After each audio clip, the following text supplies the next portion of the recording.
వాస్తవం ఏంది, ఏం జరిగిందనేది. ఆ రోజు అంత బాగా చేశాం మేము, చాలా తొందరలోనే. కానీ ఇందాక నిధులకి దీనికి ఒక లింక్ చెప్తున్నారు సార్. ఒక నిమిషం అండి. 81,000 కోట్ల రూపాయలు విద్యుత్ సంస్థలు అప్పు చేస్తే, మీరు వినండి వినాల చేసే మూడు ఉత్సాహం సర్వనాశనం అయిపోతాయి. కేసీఆర్ డెఫినెట్లీ ఒక ఇన్స్టిట్యూషన్ అండి, ఈజ్ నాట్ ఏ పర్సన్.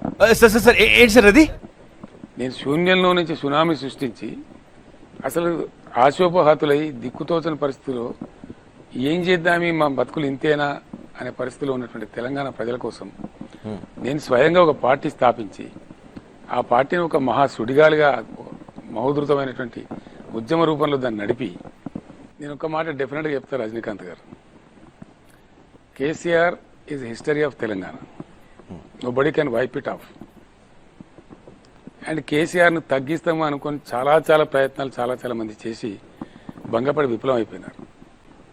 నేను పెరగాల్సిన ఎత్తు పెరిగాను, ఇక నన్ను తగ్గించడం అనేది ఉండదు.